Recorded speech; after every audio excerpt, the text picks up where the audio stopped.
For every opinion or belief someone may hold, there will be another party who just as strongly oppose that idea. Both sides usually claim to sit with the best arguments, the real facts, and the correct worldview, and ironically, both sides regard the other as being indoctrinated, blind to the obvious and outright stupid. Most people only expose themselves to information that matches their own worldview. It is uncomfortable to do otherwise. Still, we would like to give you some surprising information about Islam. We also urge you to look further than only mainstream media, and if you can find the time for it, read the Quran yourself. To get you started, we'd like to present you 3 things you probably did not know about Islam. 1. Islam has not been hijacked. That Islam has been hijacked is what non-Muslims naturally assume, because they assume all religions are the same. The reason non-Muslims are so easily confused is that most of us don't realize the difference between the Quran and every other religious book we are familiar with. The Christian Bible is a collection of writings from various authors, written sometimes hundreds of years apart, with parables, advice and dreams, all collected together into one book. Same with the Jewish Torah. Even those of us in the West, who are neither Christians nor Jews, are still familiar enough with these religions to know this much, and therefore we assume the same is true for the Quran. But the Quran is only one book written by one man in his own lifetime. It is meant to be taken literally, and it is not full of symbolism or vague analogies. It is mostly direct commands. Of course, the Quran contains contradictory statements, just like other religious books. But the Quran itself provides the reader with a way to know what to do with the contradictions.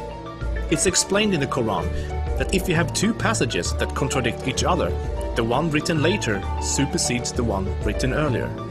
Most Westerners are unaware that the peaceful, tolerant passages were written early in Muhammad's prophetic career.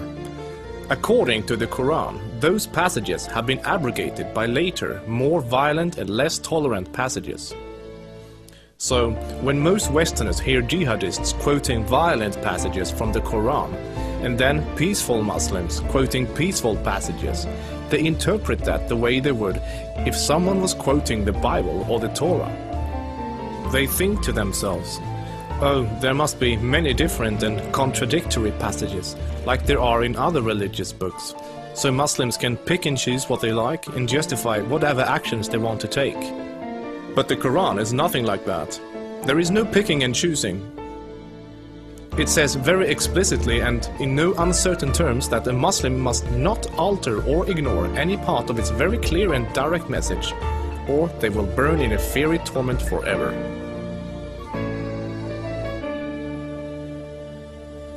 Two.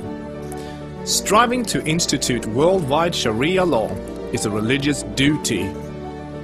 Many people don't realize how politically oriented Islam is at its core.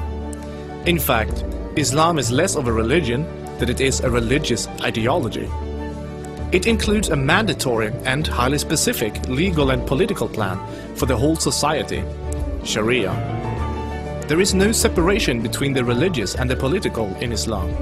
Rather, Islam and Sharia constitute a totalitarian means of ordering society at every level, including ritual worship, transactions and contracts, morals and manners, beliefs and punishments.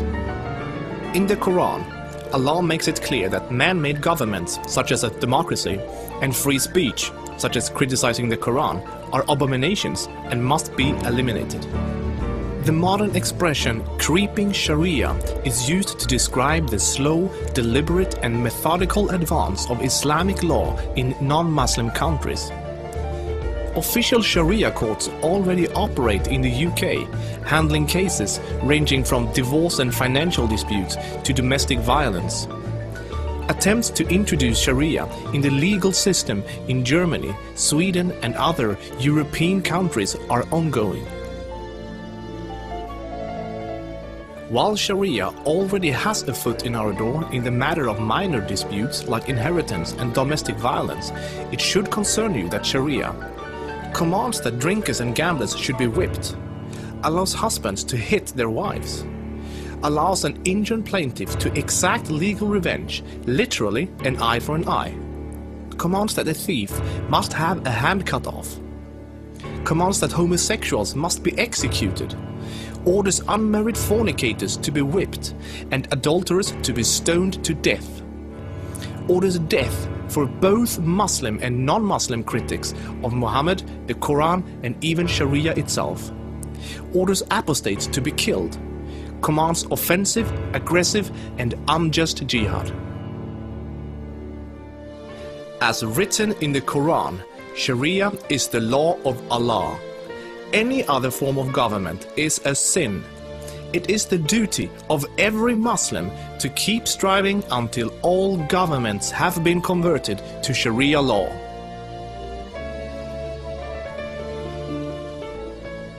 Three, Muslims are allowed to deceive non-Muslims if it helps Islam.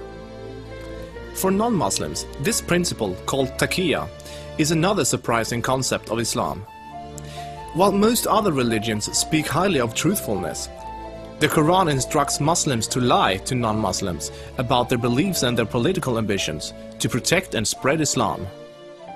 There are many examples of today's Islamic leaders saying one thing in English for the Western press and then saying something entirely different to their own followers in Arabic a few days later.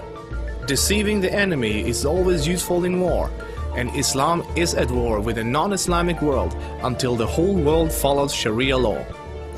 All non-Muslims living in non-Islamic states are therefore enemies. So deceiving Westerners is totally acceptable, even encouraged, if it can forward the goals of the spread of Islam.